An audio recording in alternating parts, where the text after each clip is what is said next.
Good morning, everyone. My name is Steve McClung. I'm a research associate with the University of Texas at Austin and the Texas Institute for Excellence in Mental Health, and a member of the MTech team.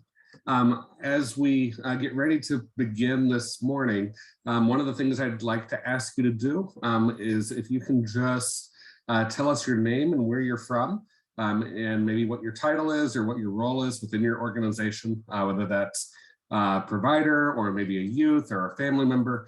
We're just excited to be able to have you this morning and excited to be able to hear from you. And so as we begin this morning, we are looking at this topic today of mental health literacy in faith communities. This is the beginning webinar of a series of other webinars that I'm hoping will begin to address this important topic. And so I will give you an introduction of that in a second, but before I do want to give a quick disclaimer. This presentation was prepared for MTTAC or INTAC under a cooperative agreement from the Substance Abuse and Mental Health Services Administration, otherwise known as SAMHSA. All material appearing in this presentation, except that directly taken from copyrighted sources, is in the public domain and may be reproduced or copied without permission from SAMHSA or the authors. Citation of the source is appreciated, however.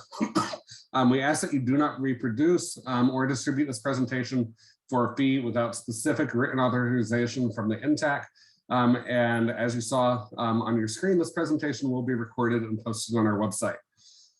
Again, this event is supported by SAMHSA of the U.S. Department of Health and Human Services, or HHS, as part of Financial Assistance Award SM-20-008, over 5 years from 2020 to 2025, with 100% funded by SAMHSA and HHS. At the time of this presentation, Miriam Delphin Rittman served as Assistant Secretary for Mental Health and Substance Use and Administrator of SAMHSA, and the contents are those of the authors and do not necessarily represent the official views, nor are an endorsement by SAMHSA, HHS, or the US government. And so as a quick overview, INTAC is a multidisciplinary team that includes a wide array of partners ranging from the University of Texas at Austin, with TIMH, the Center for Applied Research Solutions, or CARS, the Georgetown University Center for Child and Human Development, Change Matrix, MedStar Georgetown University Hospital, the American Academy of Pediatrics, FREDLA, and Youth Move National, among others who we also routinely partner with. And so FREDLA, INTAC, our goal is that all children, youth, young adults, and families with emotional or behavioral health needs can access evidence-based treatment and recovery services in a well-coordinated system of care. To help support that, we engage a wide array of audiences and a wide array of key cross-sector audiences at that.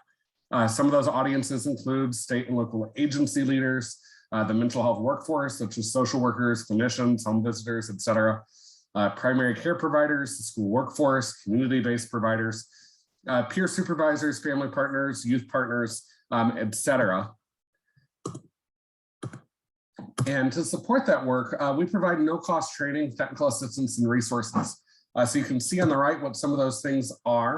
That includes individual consultation, peer learning exchanges, customized coaching, training academies, communities of practice, 5 Things Digest, podcasts, practical tools, and more, which can all be found at that website at the bottom left part of your screen, www.nttacmentalhealth.org. Again, it's just www.intacmentalhealth.org. And so we're excited to be able to bring this presentation to you this morning. We've got a fantastic group of presenters who I personally am very excited to be able to hear from, but also extremely thankful for the expertise and the wisdom that they're going to share. Just to kind of give you a summary of why we're doing this presentation and why this series I think is so important. One of the things we know is that about 25% of individuals with a mental health challenge will consult a clergy member or a faith leader with concerns related to that mental health challenge. We know that referral rates really happen less than 10% of the time to a mental health professional, and that clergy and faith leaders often express that they don't have training and maybe don't even feel comfortable having these conversations about mental health with the individuals who are consulting them. And so we're excited to be able to bring this series of webinars to you as a way to kind of engage in some dialogue, conversation. We hope along the way to be able to hear from you all as well and make sure that the resources and webinars that we're providing are of interest, but also meeting the needs that you're seeing in your local communities. And just excited to be able to have these conversations. I think these are discussions that often go missed. Often within our system of care, we see a wide array of partners engaged, and faith communities aren't always present in those conversations. And so I'm extremely excited this morning that we have the opportunity to be able to hear from such a talented, wise, and expertise group of presenters. And so I will introduce those. I believe we may be waiting on one of those presenters still, but without further delay, I do want to introduce those. And so our first speaker, and I'll let them introduce themselves, is going to be Abdulaziz Syed. And so Abdulaziz, do you mind introducing yourself? Sure. Good morning, everyone. Thank you for joining and thank you for having me. So as you can see, my name is Abdulaziz. I am a licensed clinical social worker and a school social worker in the state of Illinois. I work with at a parochial school at this time, K through 12, serving the student body and the stakeholders like the parents, the teachers, staff, and the students. But I also work as a therapist at the Khalil Center. That is a community mental health organization that aims to bridge the gap between the Islamic tradition and modern psychological practice to be able to serve the Muslim community and beyond in a culturally sensitive and faith integrative way. Yeah, and outside of that, I mean, yeah, it's really I'm grateful to be here. Thank you for having me. Absolutely, thank you. And then Zeba, do you mind introducing yourself as well? Hey, good morning, everybody. My name is Zeba. I have been with the Islamic Association of Collin County for a very long time here in Plano, Texas. Worked with them in their capacity as a youth advisor, and then recently just started my master's in marriage and family therapy. So now I am a student counselor at the Muslim Community Center for Human Services, which is a community mental health clinic and tries to, help the underserved populations among Muslims and everybody actually. No denomination, is not allowed there. But we do, that's what we try to do, is to help people get through some of the challenges they're facing in mental health. Great, thank you so much, Zeba. So before we begin, just to give you a quick agenda overview. So we'll begin with some welcome and introductions, which we've already done. Over the next little bit, we're going to be hearing first from Abdul Aziz, and then Zeba, and then Ms. Harmon, last but not least. And then we'll just kind of have some discussion time, some Q&A if there's questions that you all have. We'd love to be able to hear from you. Feel free to put those questions in chat along the way. And without further ado, feel free just to, we'll keep that agenda up, but feel free to put those questions in chat. And without further ado, I will turn it over to Abdulaziz. Thanks again, David. Again, good morning, everyone. I'm honored and grateful to be here, which sometimes I feel I don't deserve, but at the same time, we're here, and thank you all for being here and being interested in this subject. It is certainly a topic that receives more, needs more attention. As David, you talked about 25% of people will go see clergy, and sometimes clergy don't necessarily feel prepared for this. Just to give a little bit of background to give you a little bit of my story in terms of getting into this realm. I grew up in Saudi Arabia. Ethnically, I'm Pakistani, but I grew up in Saudi Arabia and I moved to the United States in 2009. And I didn't know anything about mental health at the time. The only thing I learned was talking with people online, in the United States, the UK, and a bunch of other parts of the world. And they'd say something like, "Oh, I have ADHD." And I'd be like, "What's that?" Or I have bipolar. I'm like, I don't know what that is. But that really was my introduction to the world of mental health. And there's this is actually a surprisingly good Wikipedia article that I came across a long time ago, which is called Islam in Psychology, which traditionally was translated as ilm nafs, knowledge of the soul, or study of the soul, or study of the psyche. Check it out, feel free. So and then when I moved to the United States, I got in touch with Dr. Human Keshavarzi, who's our director of Khalil Center at the inception of Khalil Center. And I've been with him since then for the next 10 years. And what I'll share today are some observations and some thoughts that I've seen in my journey. And I hope and pray that that would be of benefit to those of you, and all of you are in some way, shape, or form. It sounds like, looking at the chat, are in service providers and are in service of not just people of the Muslim faith, but of other faiths and backgrounds as well. So, I hope your work is rewarded, and I hope your work is accepted, and thank you for all the work that you do. So why is the conversation of mental health communities important? I remember one of my clients shared that he went to a local imam, a religious leader, and his son was having some questions of faith, and was having a lot of mental health challenges as well, was having some suicidal ideation, possibly some bipolar symptoms, not treated. And he was also talking about questioning faith, and maybe he's like, I'm going to become an atheist or something. I mean, there was a lot of crisis of faith. This person not knowing what to do, and this person's a physician and is knowledgeable, educated. So it's not some person who doesn't know how to navigate these things, but he was in a panic. He went to his local imam, religious leader, and said like, hey, my kid's going through a crisis of faith and having all these challenges. What should I do? And I say this not to villainize religious clergy, but just to give an example. The local scholar says, well, when do you bring them to the mosque? And he's like, well, once every Friday when there's Friday congregational prayers. And then he says, okay, well, why do you bring them anytime else? He's like, no. He's like, well, it's too late. You lost your kid. You should have brought him earlier. You kind of screwed up. So forget about him. Worry about the rest of your kids. I was like, okay, that just happened. Very dismissed. The person felt very dismissed. The client felt very, very, very upset, and just like abandoned in some ways, because many people look for guidance from the religious clergy. But on the other hand, we also have the example where I remember I was working at a mosque actually before I was in clinical training. And there came a message of like, my son's having like these voices he's hearing. Is this like some sort of possession or something? And then the local imam, he was like, no, this seems like a mental health concern. Let's refer him to a therapist that's local. We also have that example. So majority of people who of faith are connected to communities. They tend to be communal in nature. And I can at least speak from the Muslim community. We're very communal in nature.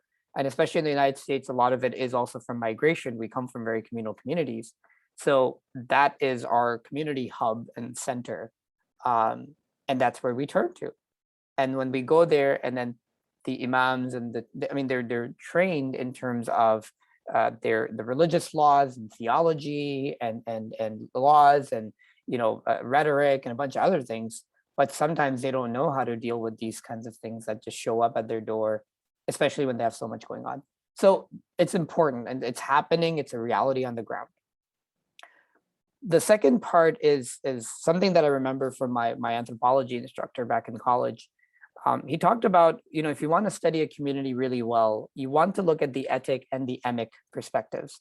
I don't know which one's which, but one of them is you want to study it from an outside perspective, like as, from your lens, you study them and understand them.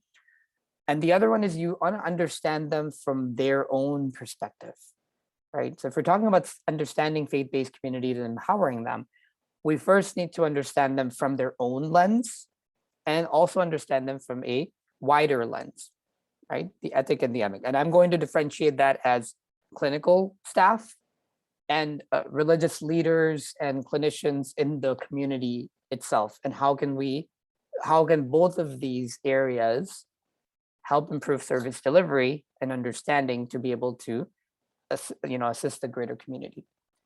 On that note, from when we go to the external, for example, regular clinicians, social workers, healthcare providers, one of the questions that I often get is like, why don't Muslims seek therapy? And I tell them like, oh no, they do. They just don't feel comfortable seeking therapy from people that they feel like don't understand them. And many of you may be familiar with this. There's a lot of barriers to care. Is it going to be appropriate care? Is it that is our information going to be kept confidential? Are they going to use or go with the value systems that we embody versus a value system that's elsewhere? For example, I remember a friend of mine sharing that his and this is an anomaly, by the way. So again, please don't take this as the regular norm. His mom, like his cousin, was I think they live in Canada somewhere. She got a call from the teacher at school and saying, hey, is your daughter, everything's good, everything's okay? And she's like, yeah, everything's fine, what's up? It's like, like I noticed that she's not really hanging out with the boys a lot, or is everything okay? Or like, she doesn't have a boyfriend. And she's like, yeah, we don't do that generally, we kind of just work towards marriage. But she's like, no, yeah, it's always nice at this age. It's some level of what we would call like value imposition, that I might consider something to be important and healthy, but it may not necessarily be important and healthy for the other person. And this can happen in clinical care as well, which, for just a small example, in my world and sex addiction treatment that I do, a lot of my clients show up and I was like, have you been to someone else? And they're like, yeah. I'm like, well, why'd you leave? They're like, well, I told them about my pornography and my masturbation, and that's concerning to me. It's against my values. I don't want to do it. But then they're like, the clinician that I went to was like, no, that's normal. You're just worrying about it too much. Which I'm like, oh God. We want to go with the value of the client and practice what we call cultural humility, and cultural responsiveness. And that is the biggest responsibility I understand it to be at this time. And I could be wrong, but in terms of understanding and working with communities of not just color, but communities of faith, that we want to practice a humility of like, well, it seems like that's bothering you. What about this? What's your faith's take on it? Okay, well, it's wrong. Okay. And that's one of the reasons why you're trying to work with. Okay, yeah. They feel heard, they feel understood. They feel like this person understands, this person is open to the idea of working with my framework, right? Versus just, their experience has been, it's just bad. You don't do this stuff, or let's say any kind of, what's the word? I was thinking about even healthcare. Sometimes people don't go to the doctor because they're like, well, they might ask these weird questions and we don't do these things. So the community only becomes more insular and removed from care and services. And they have problems, just like every community has problems, but then they're not able to get the treatment and the assistance that they need. And that is a shame, unfortunately. Now, when to switch gears, so I think from the external end, from our end as service providers, let's say not Muslim, not from the community, our job is really to listen and to ask and to inquire and to be curious. Because if we're not, the person coming in is already defensive, and they're already like, what's going to happen? They don't know the process as well sometimes because they haven't accessed care a lot, especially in the mental health world. They're very oblivious about, what's, my kid's suicidal. Where do I go? What do I do? I get these calls, and I think, Zeba can speak to this as well, that we get these calls sometimes like, what do I do? My kid's suicidal. Like, well, go to the ER, get them some help. Maybe they need to be admitted to inpatient. Well, what's inpatient? What do you mean? They're going to keep her there? What do you mean? What's going to happen with the food? She only eats like halal and a certain type of food, and what's going to like all these different things come up, and there's all these different barriers. Our job is to walk with them in that discomfort and to reassure them and to really advocate for them, especially the social workers in the room who work in medical social work. It's really a lot about advocacy there, that we can help people break things down, but also guide them towards that which is best. Number 3, so switching gears. So we talked about the external, right? The people who are outside of the community, but service providers. Now, from the inside of the community, right? the religious leaders, the therapists and mental health professionals that are from the community, what is their role? Their role is really to build relationships with clergy. Mental health professionals need to build relationship with the clergy, because they're the ones getting referrals. But if we don't support them, right, then there's no chain of command, there's no communication. I love the model, by the way, that the NTTAC has, that you guys have. I was really impressed that it's very collaborative care.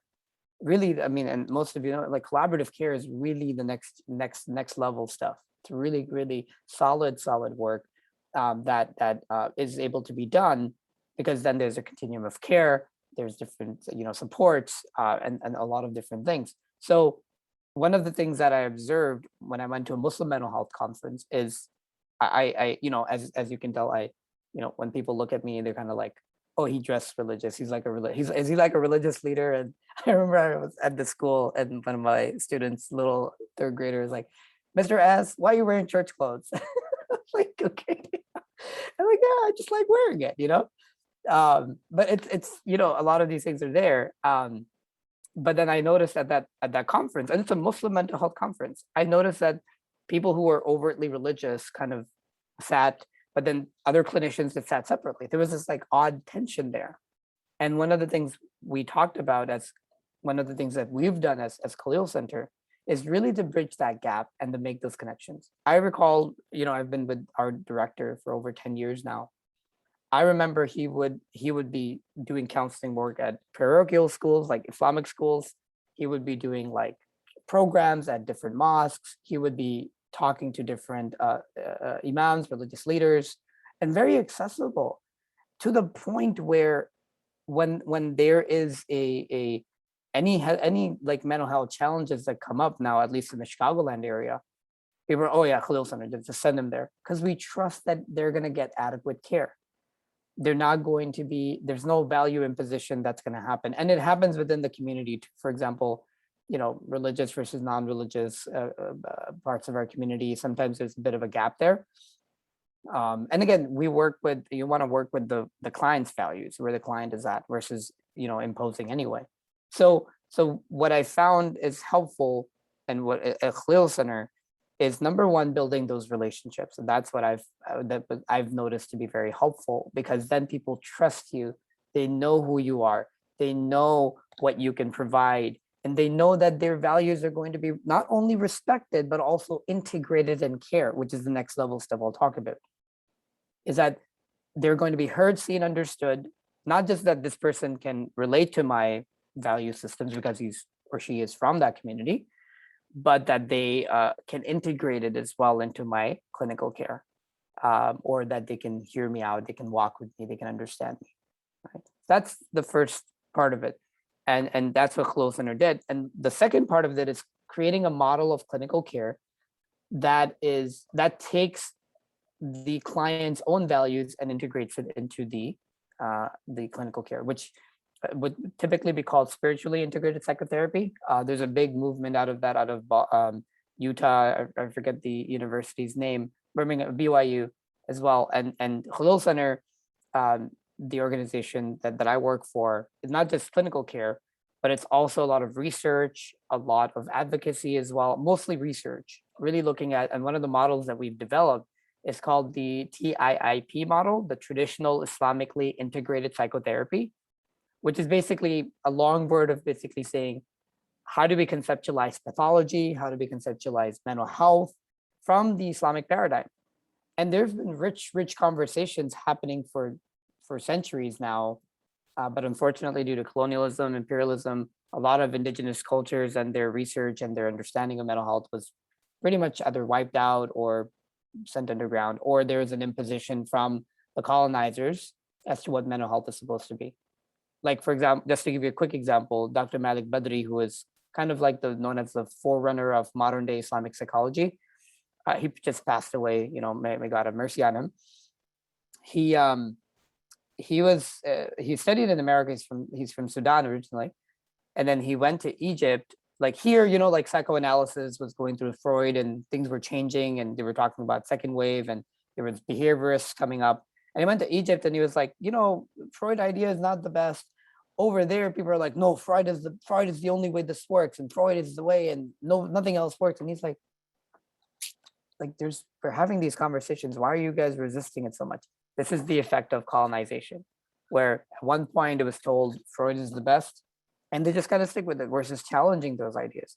And now in the last 10 years, there's been a lot of conversation of indigenous Islamic psychology, right? And the TIIP model is one iteration of that and how we can integrate that into clinical care. And people, and I think the results speak for themselves. And I'm not proud to say this, but it's something, you know, we have a 6-month-long wait list, unfortunately.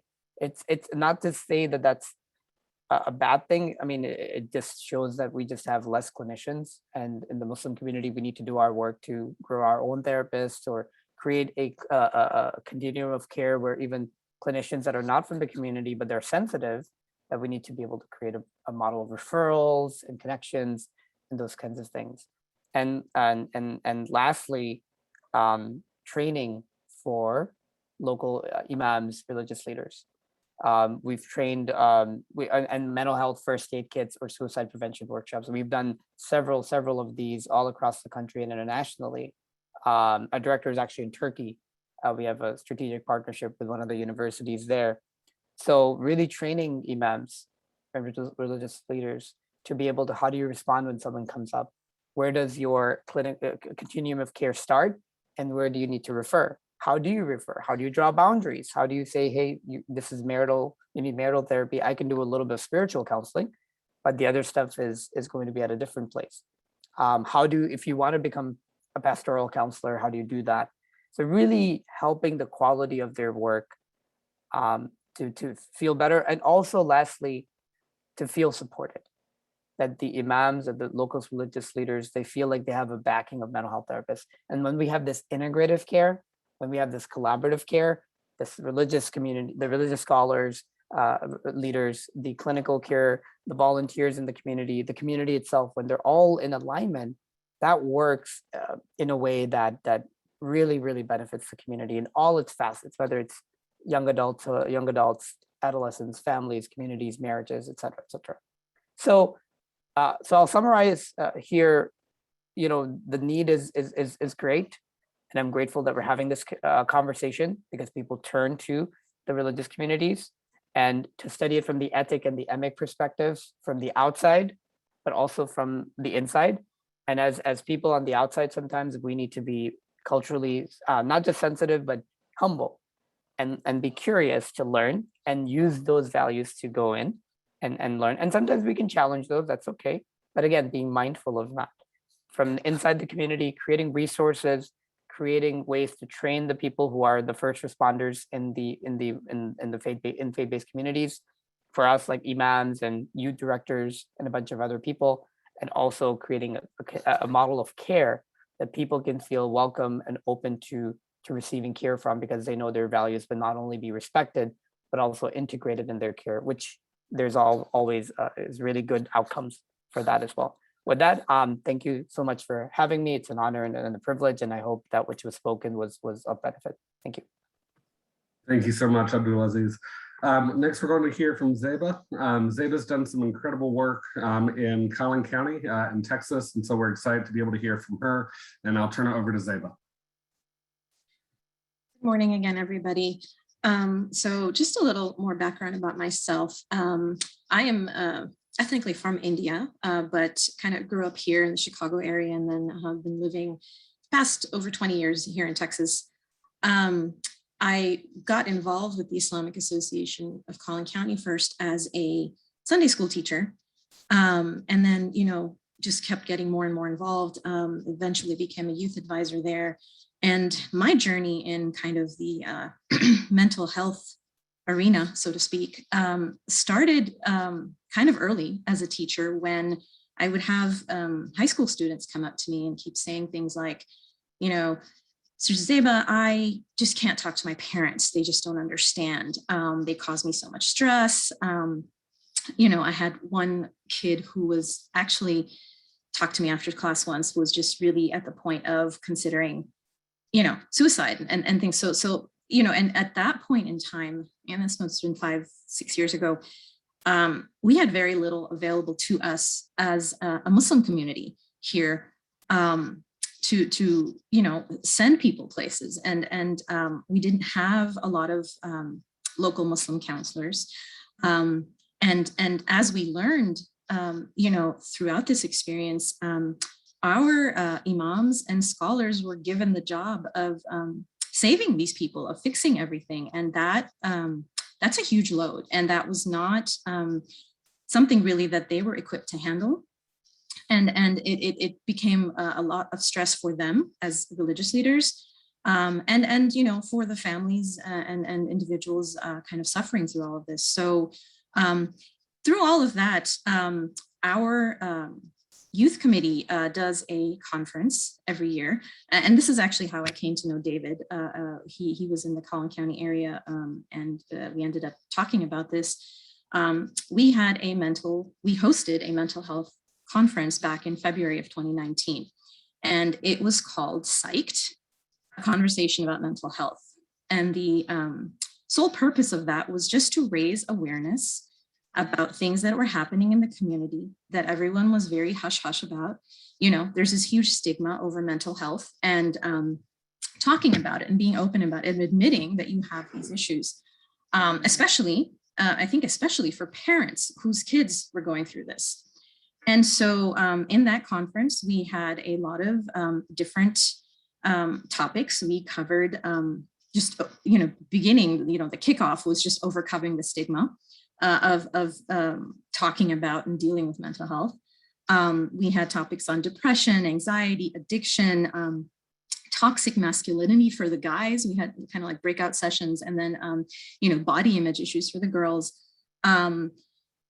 Bullying, we had several topics, but then as we were planning this, we realized, okay, we need one track to talk to the youth, right? Because this was a conference aimed at youth. This was our annual youth conference. We do it every year. But then we also needed a track for parents, because we realized you can't just fix the problem from one side, or not effectively anyway. And so we ended up adding a track for parents in this conference, where one, we talked about awareness, and not just awareness, but acceptance that okay, my kid has some issues and it's okay, right? It's something we can overcome.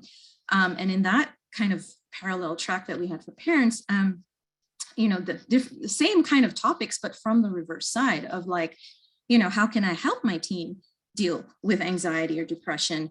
How does discipline and the way I discipline affect, my teen, and how that can cause some really emotional trauma and just scars that last a lifetime. We had one session about, what if I found out my teen is doing pornography or doing something I don't like, how to handle these cases, because,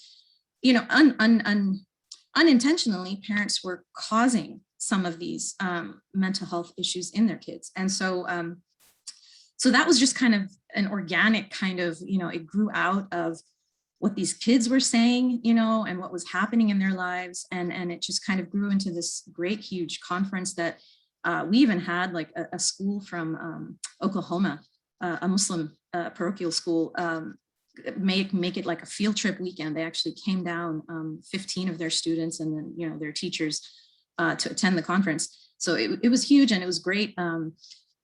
Thankfully got some really great response, and out of it actually grew something in our mosque, which was launched May of 2019, and they called it the Sakina services. And what that was actually free mental health counseling to community members with a licensed professional. And our mosque would end up paying these professionals in order to make it accessible for people who just didn't have the insurance, didn't have the financial bandwidth to be able to afford these kinds of services. And so that is up and running. I mean, they started out with one counselor. I think they just recently added a second one. What's really, really helped Sakina services, and I've been told this later, is the pandemic, which made things virtual, because that's one thing that was also really prohibitive in terms of having counseling on site at the mosque, was that, oh, is somebody going to see me go into the room with the counselor? You know, are people going to see my name, you know, in the sign up sheet, or things like that. Like maintaining that confidentiality was a concern for some people. And I think when we went online, that actually really helped, because then they didn't have to go anywhere. They didn't have to show anybody. They were able to access a counselor without all of that. So that really helped. And so that is the state of Sakina services now. And they're doing really well, able to provide this service for our community here. Alongside that, another thing that started growing here in Collin County was an organization called MAPS. They kind of grew out of 3 Muslim mental health professionals here in the Collin County area, who back in like 2015 realized they were the only Muslim mental health professionals that they knew. And so fast forward to June of 2017, they've been corresponding with each other. They decided to launch something called MAPS, which is the Muslim Association of Psychological Services. And this was an organization that wanted to give Muslim mental health professionals a platform, you know, an organization that they could be a part of, that would be able to address some of these community challenges that were happening. And, you know, they started with 3 counselors, but now have over 50. They also have like a chapter in Austin, Texas now. So it's growing really fast. And that's great to see. You know, and part of it is the Muslim community there's just been a growth of people interested in this profession in the mental health field. I myself am an example of that.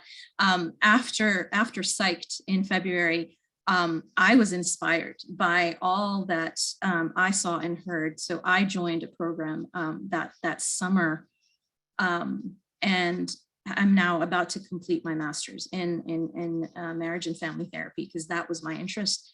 And so, you know, these things, they're just happening at such a grassroots level, which is amazing to me. And I'm, you know, and what's happening now with MAPS is they've become that trusted resource that now a lot of the, you know, religious leaders in the area are turning to.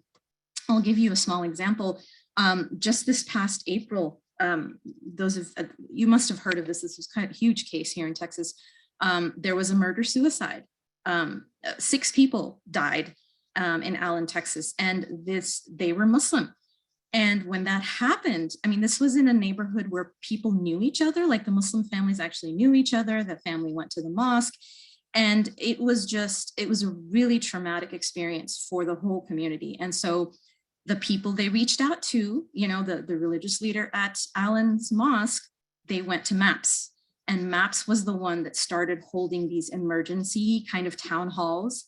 The kids that died, a lot of the kids in the community knew them, had no idea that this was even a possibility, right? No clue. And so just processing all of that emotion and grief, MAPS did a lot. They had different sessions. And so what happens when you have a whole, you know, a community of professionals together like that, the way MAPS is, you know, it's easier for them to, like, they would do a town hall kind of every other day in the different local masajid.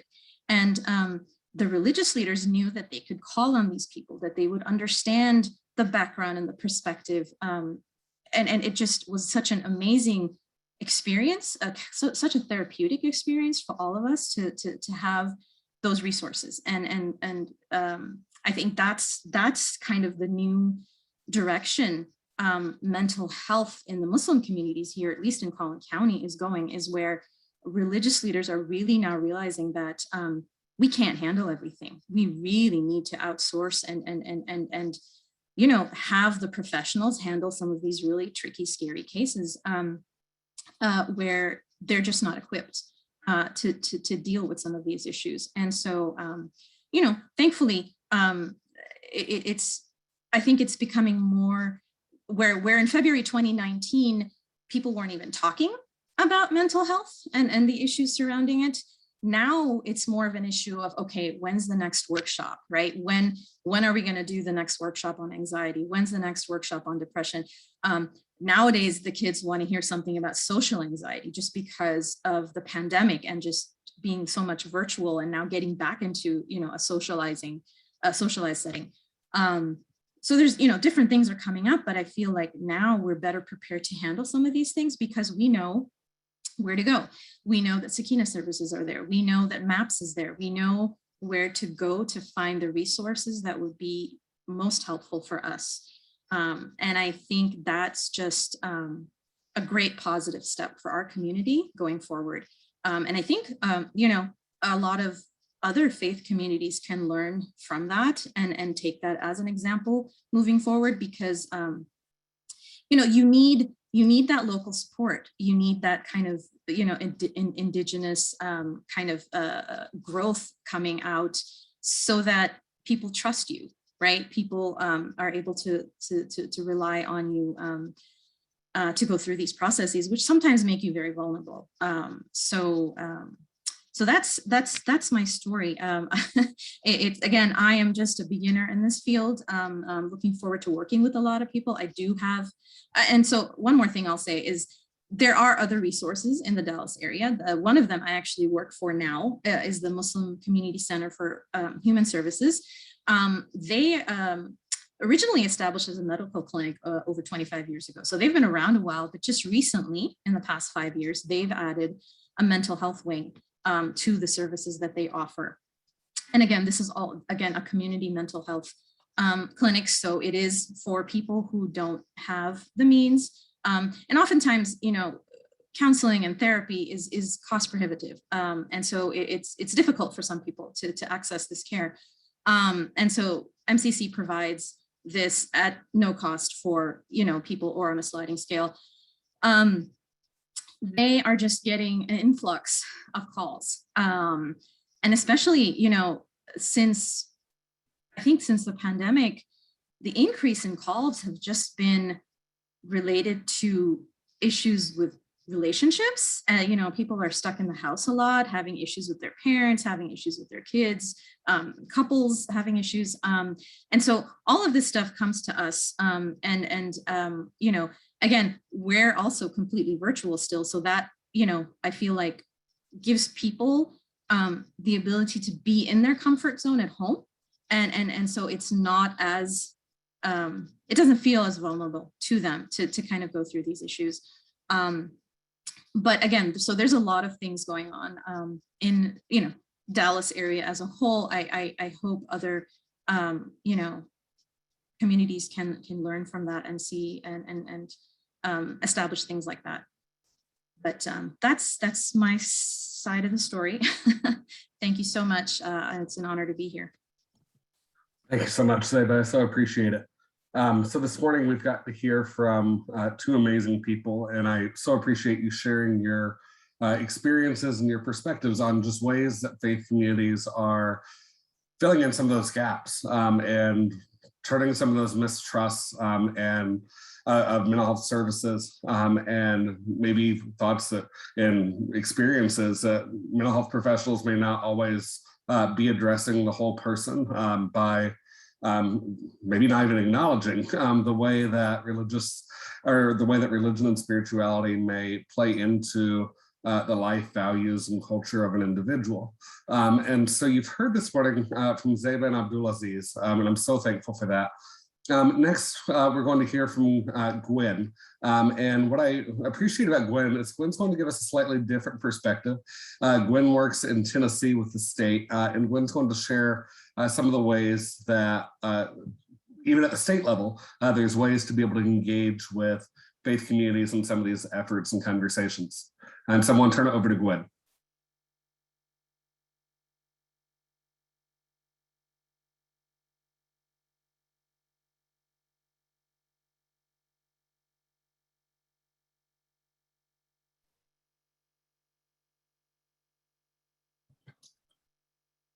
And if you're speaking, Gwen, you may be on mute.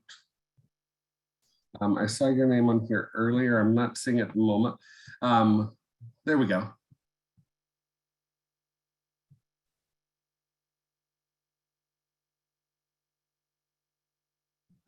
So it appears that your microphone may be unmuted, but I'm unfortunately not hearing you. I don't know if anybody else may be having a similar challenge or not. I'm not hearing any audio coming through either. Okay. So unfortunately, I don't know that we can hear you at the moment, Gwen. We're happy to work with you internally around that and see what we can do.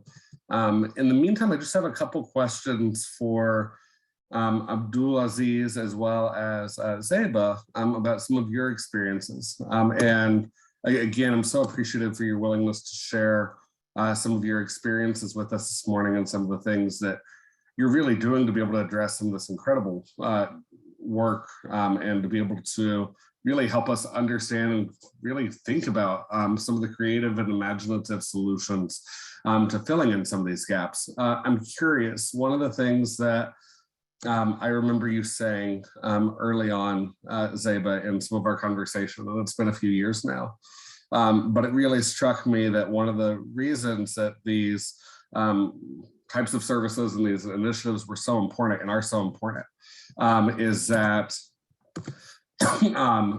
really, I think is that sometimes mental health professionals aren't sure how to have these conversations about religion and spirituality. And maybe you ask a question of what's your religion at intake, but outside of that, those conversations sometimes don't happen. And as a result, as Abdulaziz gave it the example, advice and perspectives may be given that seem to come from a place of non-judgment, but don't align with the individual's own faith and spirituality and the values that they hold. And so I'm curious, both Abdulaziz and Zeba, what are some of the most common misunderstandings that you see mental health professionals having about faith communities or persons of faith? I guess I'll go ahead, but I guess the number one thing is that a Muslim perspective is a monolithic perspective. So I counsel so many people, and a lot of them are Muslim, but everyone has, everyone's on a different place on the spectrum, right? There are people who are extremely Muslim in the sense of, they pray 5 times a day, they don't drink alcohol, they wear hijab, all that stuff that you assume about a practicing Muslim. But they're still having a crisis of faith. Like, I don't think it's not appropriate to assume where someone's at in their relationship with God just based on the things they do.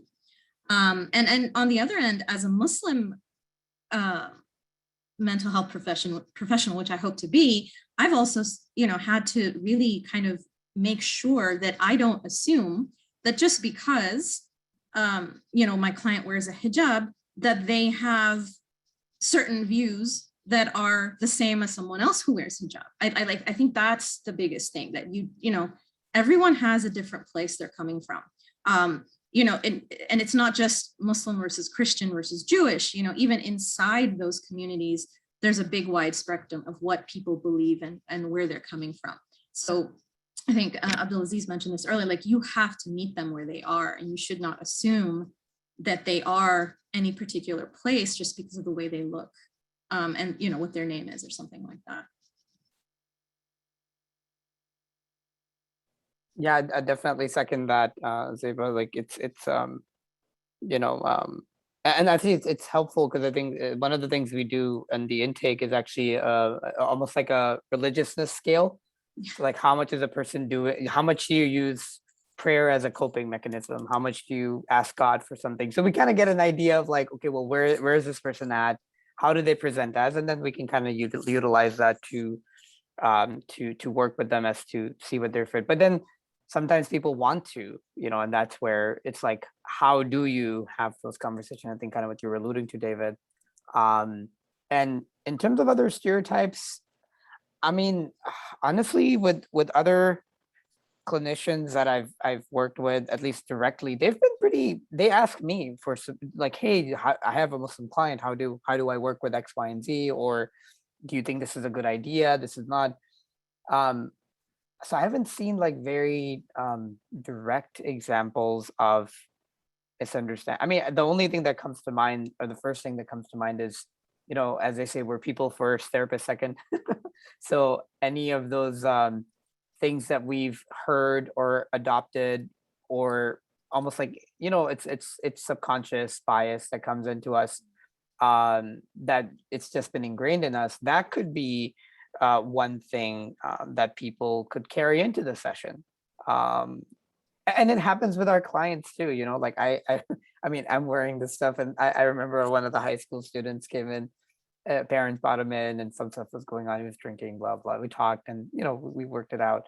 And then later he's like, can I be honest? I was like, yeah. He's like, when I first came into the office, I felt like you're gonna take me to your room, get on the pulpit, and give me a preach to me, or like do a preaching session. I was like, but this is the stereotype that people have. So Yeah. yeah, from the general, like, for example, Muslim women wearing hijab, not wearing hijab, and religiosity, non-religiosity connected to that, or parents are imposing certain things, or can you eat or do certain things, or can you what was the other one that I remember? I even get those things sometimes. It's like, uh, I mean, things like, oh, do you make your, do you, I'm not married, but like, are you gonna make your wife wear that stuff, or Mhm. do you do that, or do you beat her? I'm like, what do you do? Like, what? Like, this is so weird. So stuff like that, I think, is what comes up. It's to really check your understanding of what, when Muslim comes to mind, what do you think of?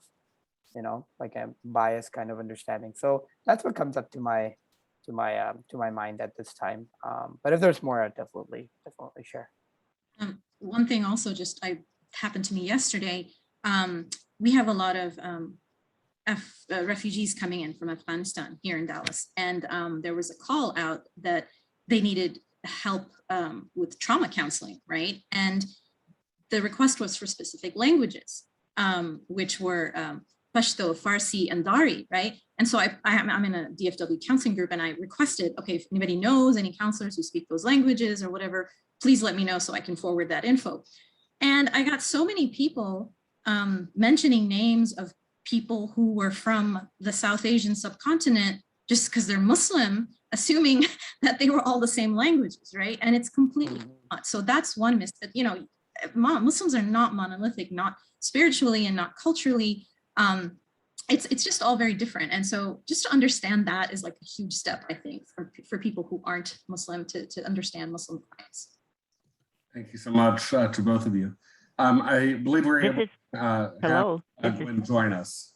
And so I'll turn it over to Gwen. Good morning, everyone. If we could have technical problems, this would be the day that I would have them.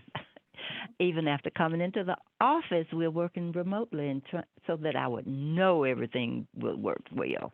Well, that's not happening today, but so I apologize, and I am now here. So where do you want me to start? Just talk about. Feel free to start. So, Okay. with Tennessee, and would just love to be able to hear some of your perspective on some of the amazing work that you all are doing there in Tennessee. Okay, I'm not sure how you heard about us, or how you got my name, but so I am. I'm Gwen Hamer, and I am the Director of Education and Development, which I started doing, I guess, maybe 20-something years ago, just trying to educate the community about mental health, and starting with mental health and substance abuses, and also integrating medical information along with that, because we know that when there's mental health issues when you have mental health issues, sometimes they can be exacerbated by medical issues, or sometimes the diagnosis for mental health may not necessarily be mental health, but it could be something going on with you physically. So I started off doing that, and then we started looking at suicide prevention, and wanted to get more into that, because in suicide prevention, we could actually save lives, and we knew of lives being lost to suicide years for many years, and there was not anything in Tennessee that was addressing suicide prevention. So we started looking at suicide prevention on a whole back in 1998 when the emphasis through the president's office at the time was addressing suicide prevention, and the person who was over that area was Dr. David Satcher, who actually I had worked with before he went to Washington to be the Surgeon General. And so, of course, when he came out with his strategies and along with the other task force members, I would definitely want to get involved because, as I said, suicide prevention is something that suicide is something we can actually prevent, and suicide prevention education is something that we could actually do and hopefully see some results. And so we started with the suicide prevention initiatives back in 2000, and then we were basically just seeing people of different people, but not people of African American descent, who were representing on any of the task forces or networks across the state. And then you'd go to meetings, and you didn't see us there. So we wanted to look at that, but what caused us to look at that more importantly, what caused us to look at that was when the pastors, I guess, from the Memphis area, William and Diane Young, who had a suicide at their church and hung himself on one of the crosses at the church, we started looking at suicide in the African American community. And here was this church sitting out there by itself, and then you'd have all these crosses. So on Easter Good Friday, one of their parishioners took their life by hanging themselves that night, and so that devastated the congregation. It devastated the pastor and Mrs. Well, he's Bishop Young and she's Pastor Young, and to the point that they sought help through the Methodist Church, not the church, I'm sorry, through the Methodist Hospital, through the chaplain's office, and they referred them to the Oasis Center, which we'll talk about in a little bit, but they referred them there, and then after that, then they wanted to do a conference. Actually, the conference was born out of that the meetings that they were having with the pastor, and he was a pastor with the Oasis Center. And so they had several meetings, and out of that, they started looking at what they can do for the church, for their own members, to bring them in, to educate them about mental health issues that would cause suicides. And so therefore, they decided to do that. We were brought into the conversation by the pastor from the Oasis Center. At that point, William Young was a part of our suicide prevention initiative, whom he became a part after we started looking at suicide prevention across the state of Tennessee. And so he was a part of that network. So he brought this information to us and informed us that his member had died of suicide and was asking a lot of questions about suicides in the African American community, and especially within the churches. So we, after they decided to have their conferences, we went to two of their conferences. I was on the committee, the well, let's see, as a silent person, I guess, when they had their first conference, and then after that, then I became a very active member and then chaired the program committee, which we were able to start having those conferences every 2 years.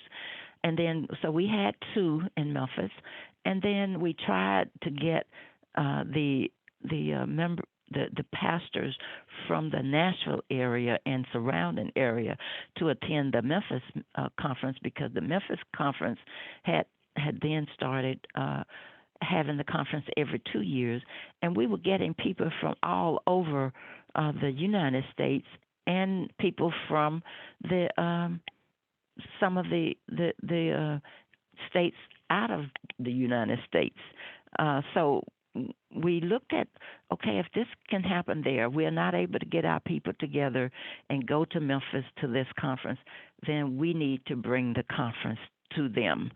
And so the Department of Health, not Department of Health, Metro Public Health Department staff and Angie Thompson and I talked about this, and I had been wanting to bring that here. I had talked to people about bringing that conference here, but at that second conference in Memphis, we made a resolution that we would bring that conference here.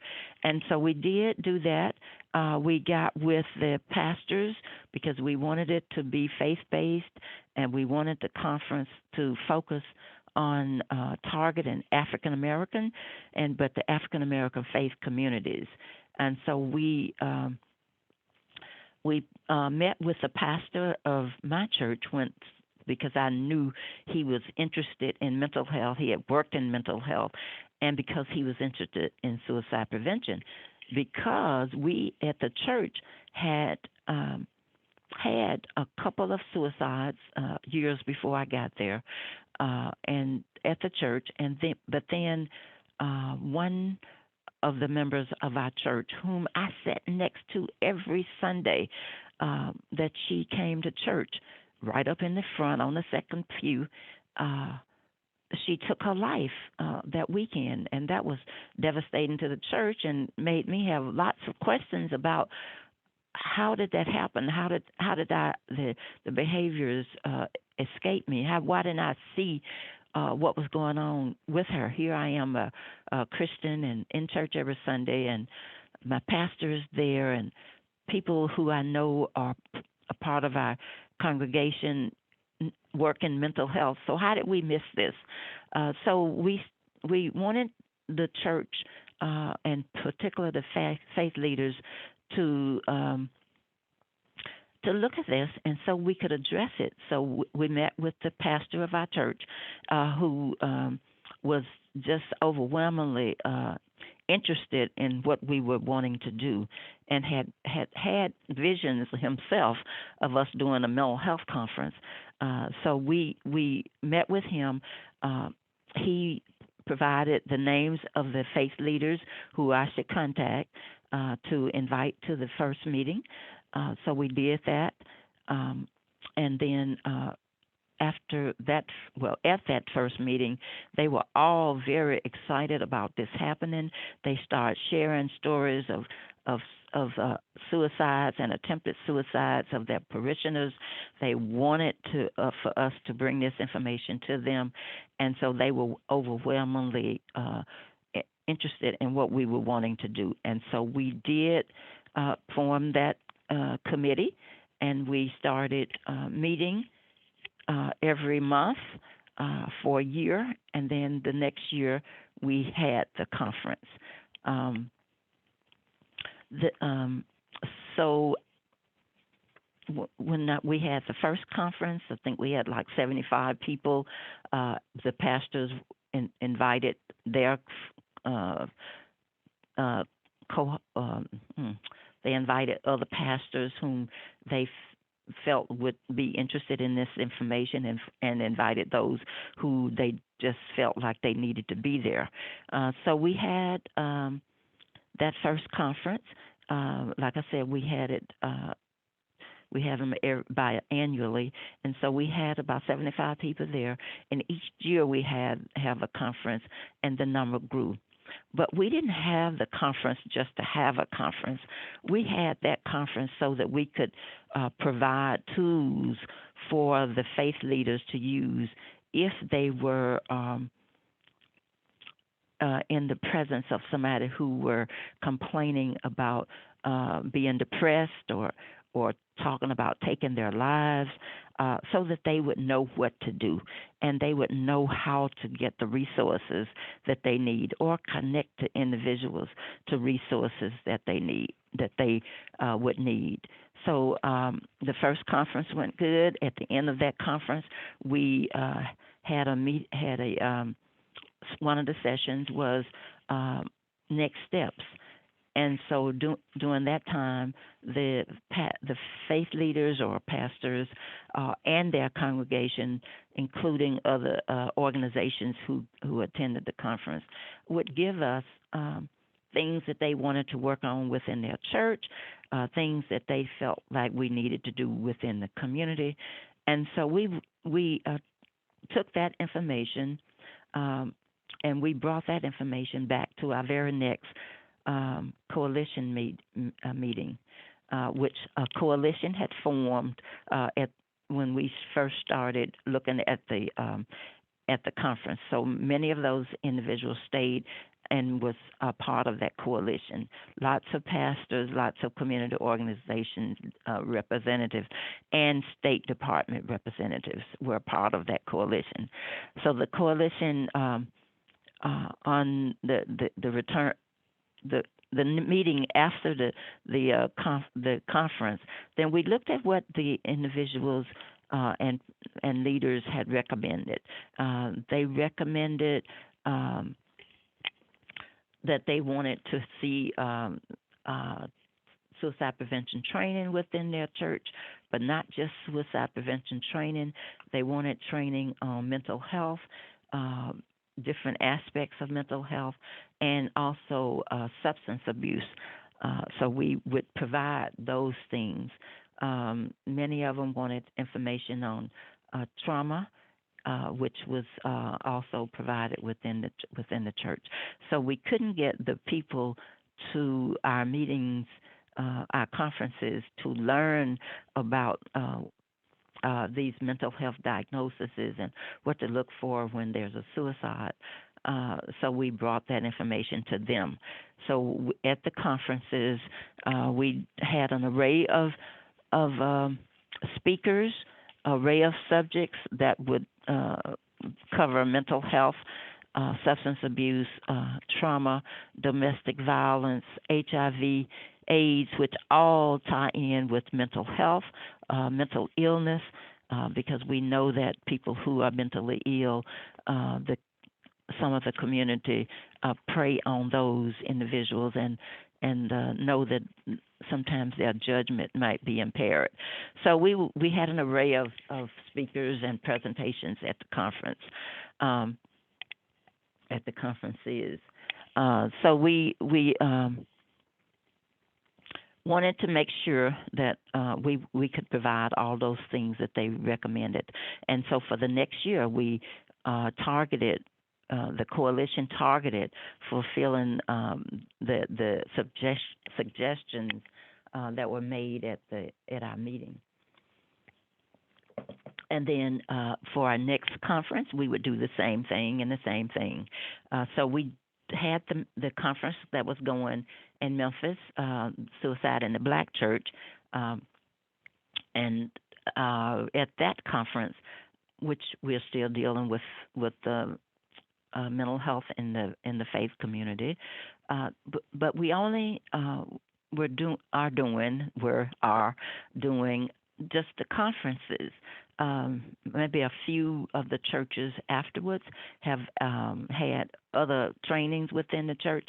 So that's one of the things I do when I'm with them and working on their conferences, is to not just have a conference to have a conference, but we want something to come out of the conference so that this information can be also had in the churches, or in organizations, or places within Memphis area, and then we can invite the community.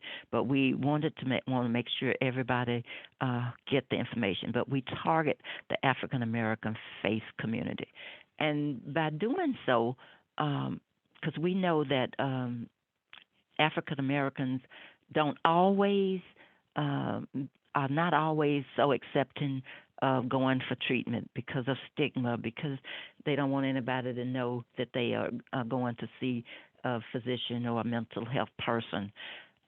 So we wait until the situation is a little more advanced, and then we go. But we know that if we can first get to the problem initially, then we're able to actually resolve that issue with mental illness.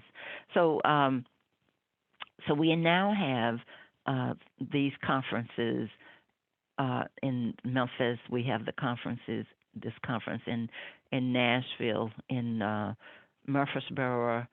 They have their own. We have our own coalition there. We have our coalition in Nashville. We go to Manchester, Tennessee, and we do a conference there every year. And was doing that conference in Clarksville, but they have their own now, and it is a faith. It has a number of faith leaders that's a part of that.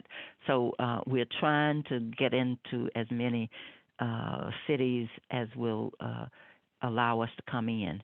And so what we have found has been really gratifying for us, for what we were trying to do, because now our faith leaders are able to talk with a person. They're able to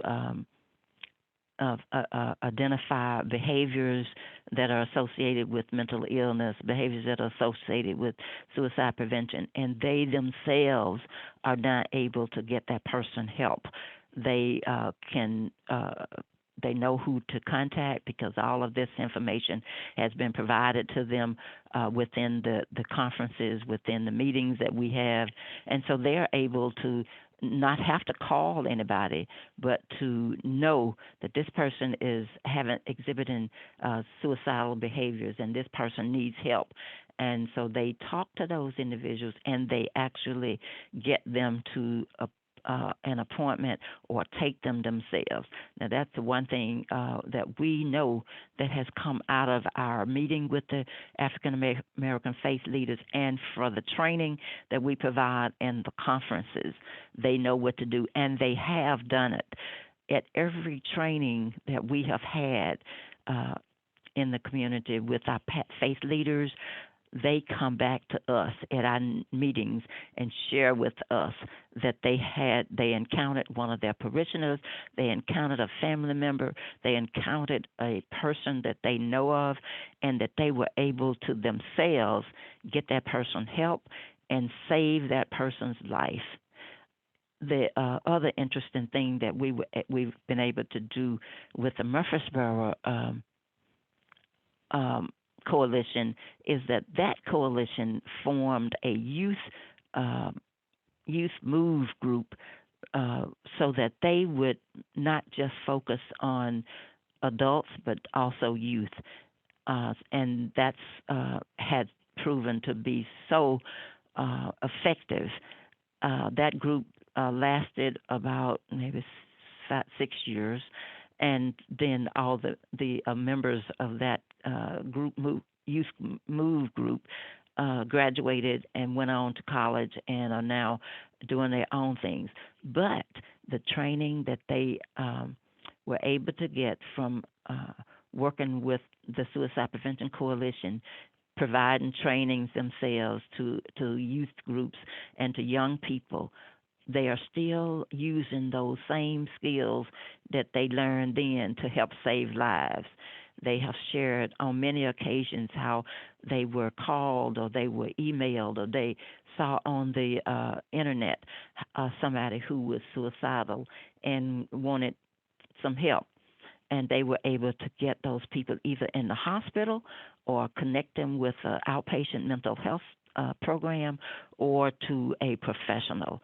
And so the, so we know that this program works, what we're doing in terms of the coalitions and the faith leaders themselves who are actually intervening where before they would call somebody else, would call a member of their church, or they would call the secretary in terms of doing something with this person.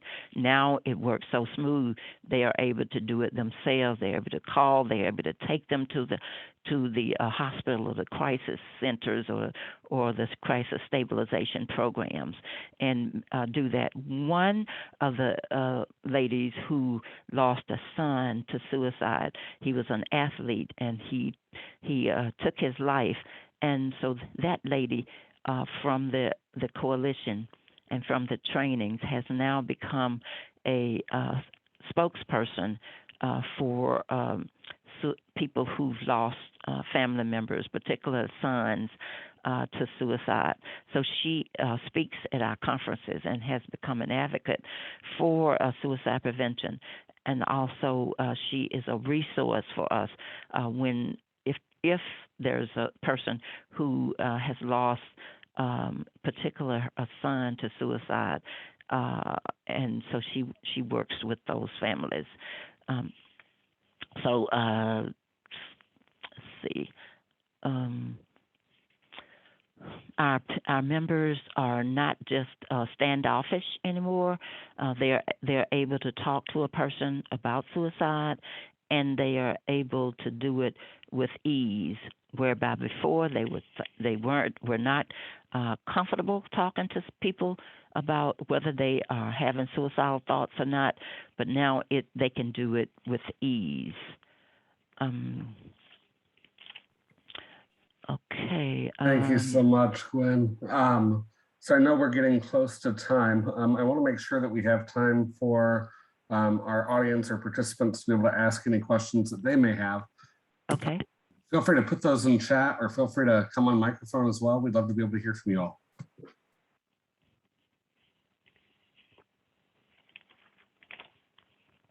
My computer went down.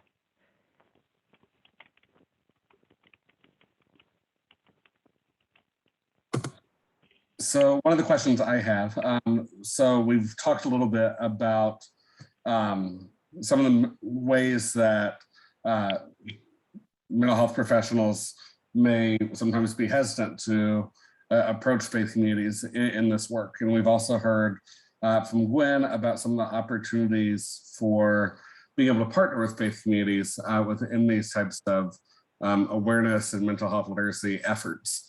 I'm curious, Zeba, Abdul Aziz, and Gwen, what are some of the common mistrusts that you see faith communities or persons of faith having of mental health professionals, or even of just talking about mental health as well? Well, I can start with that in terms of people within the faith community sharing that they are having some issues.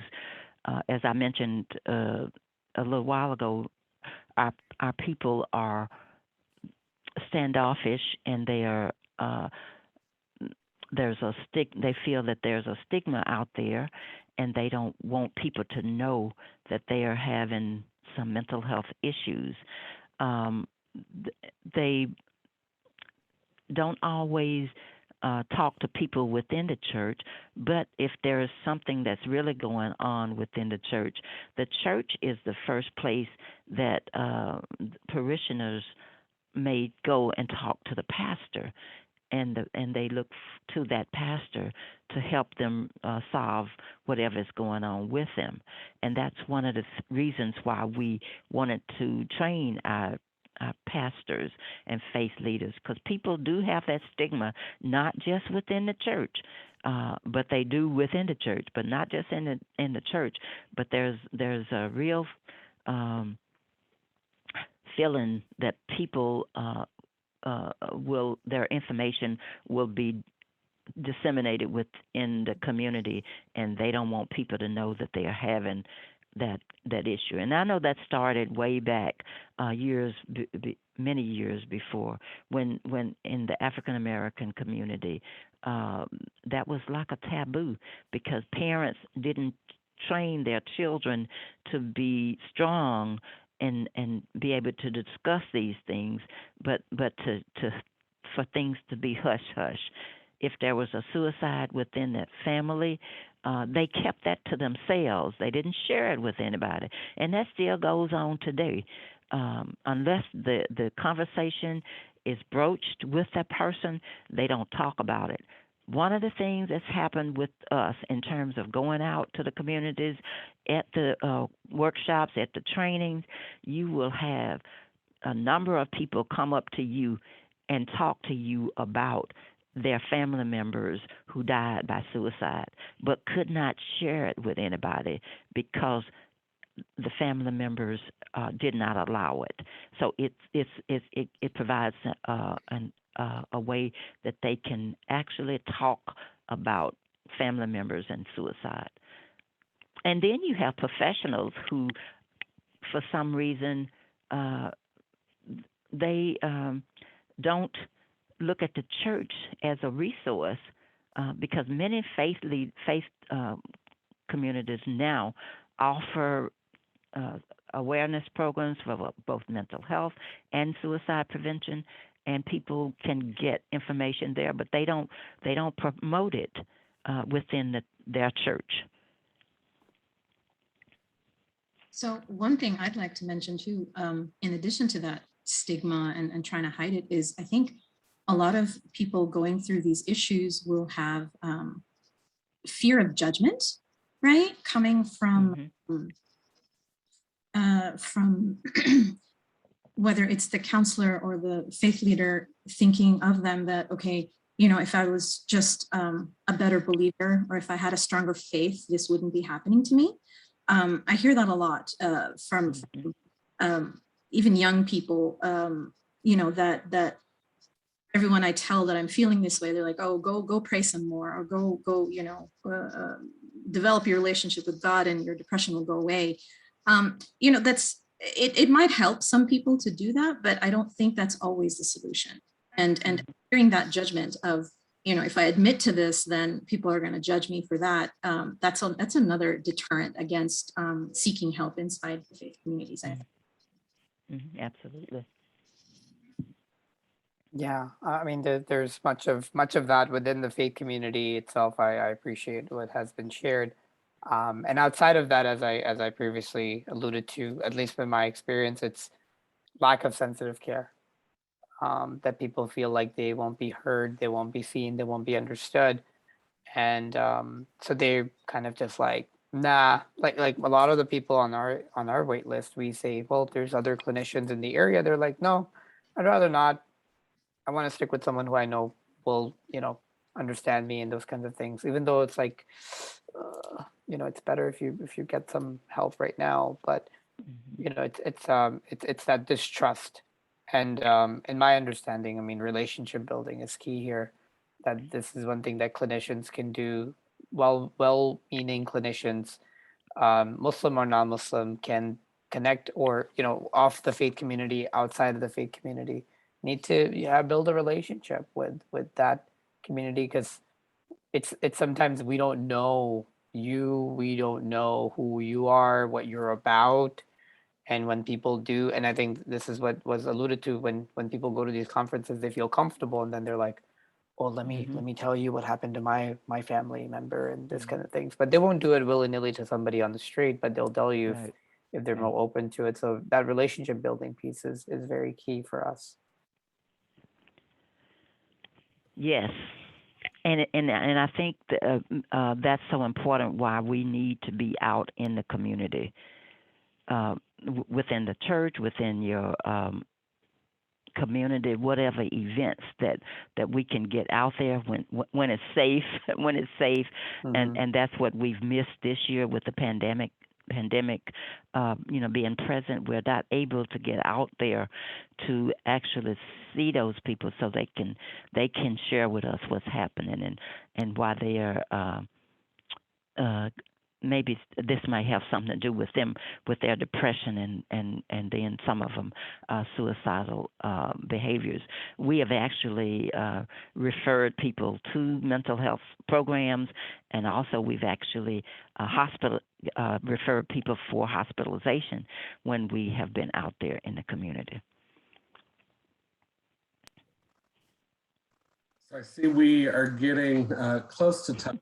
We'll close with one last question. I see Tracy says, I'm curious what our panelists would recommend as the first step for communities to engage faith communities in collaborative activities around mental health for children, youth, young adults, and their families. And so we'll close with that question as our final question.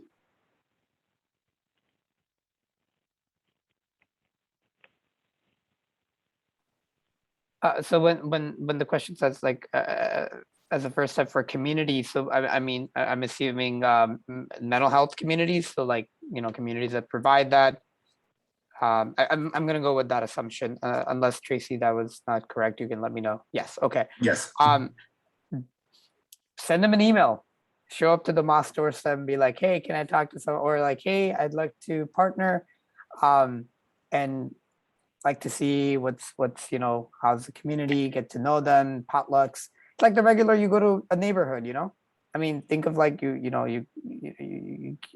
like in a small town and people don't know you. It's like, and if you do talk to them, then it's like, okay, well, oh, okay, yeah, let's talk. It's like I'm a mental health therapist in the community, just wanted to get to know the community and see how things are going. And I like to, and then just get to know them. You get to know them, go to their events, get to know the community, and then see like, hey, I do provide counseling, or I do provide services, or are there any events I can help out with? I mean, those are great places to start. And I think one of the great entry points is also if you have clinicians from that community that you can then connect with, that you can collaborate with them. You already have a connection as someone who is connected to someone in that community. That's usually a good place to start, and be upfront. If you please, I would encourage people not going with their own agenda as to, oh, I'm gonna go in this community because this community needs this. No, we want to again help the community understand or see what the community needs, and then being able to fulfill that. So I pass with that. I totally agree with that, and I think collaboration is the biggest thing that we could do, getting to know other people and sharing what you're doing and see how we all can work together. And also it's good to be able to have someone who you are working with to recommend you to others in the communities who they know have thoughts or visions similar to yours, and is really wanting to work in the community and for the better good, and talk about mental illness. People don't know what it is. They run from it. So we have to do a lot of education, probably to the person that you're meeting with, setting up those meetings and developing those relationships. That's just key.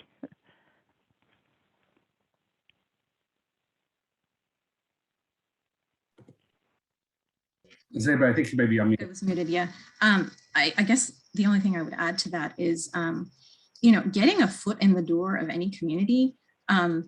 It's not easy, but Right. Because the trust, you have to build trust. Trust doesn't happen Yes. overnight. So that's the first thing, just stepping in and building that trust. Once you have that trust, I think offering sessions which are less overwhelming, like we in our community, I ended up offering this past summer a few sessions on parenting teenagers. It wasn't a session on the way you're parenting is creating anxious teenagers. Like, I'm not going to frame it that way, right? I'm going to frame it in such a way that it's less it makes them less defensive. Mhm. How do you parent teenagers better? How do you get your teenagers to do what you want? So I guess framing things in a way that's more palatable for people to come listen to, that might be better. And then you can go on to heavier topics, to start with things which are a little bit easier to digest, and then moving to the harder issues might also be a good way to kind of slowly move your way into a community. Great. Well, thank Like you that. so much. I so appreciate the time, the expertise. Gwen, Zeba, Abdulaziz, thank you so much just for sharing your wisdom, for the experiences, for the stories, and really helping us to be able to begin talking about these important topics and issue and a topic that could really be talked about for days in practice. So our next webinar, again, this is part of a series, so we do encourage you to join us. Our next session is going to be on October 1st, in which we're going to be talking about the intersection of faith, spirituality, and mental health. So what do these have to do with one another? Where do they connect with one another? For that presentation, we're going to be fortunate to hear from Dr. Harold Koenig at Duke University Medical School, as well as a family partner out of Philadelphia. So I'm extremely excited to be able to hear from both of those incredible individuals. So again, that's October 1st. We also have upcoming presentations, October 15th, the 29th, November 12th, and December 3rd. All of those sessions start at 9 a.m. Pacific, 10 a.m. Mountain Time, 11 a.m. Central Time, 12 p.m. Eastern. Again, we do want to thank you. Thank you for this. We do want to hear from you about what kinds of resources you're looking for and to keep bringing you these free resources. So please do take a few moments to give us your feedback. A link to that feedback form will be included in a follow-up email and sent immediately following today's session. Again, your completion of the survey is a very important part of our quality control and to ensure or to help with future funding for this project, as it allows us to continue to provide you with resources and training at no cost. So again, if you could just take a few moments to let us know your thoughts, it would be greatly appreciated. If you have any other questions, feel free to contact us. You can see we have Facebook, Instagram, Twitter. You can find us on our website or download our flyer. If you have certain TA requests, if there's things you'd like to see inside of your community, please let us know, and we'd love to be able to have you. And again, this is a part of SAMHSA, and so SAMHSA's mission again is to reduce the impact of substance abuse and mental illness on America's communities. And so thank you so much for joining us. We look forward to seeing you next time and looking forward to continuing this conversation.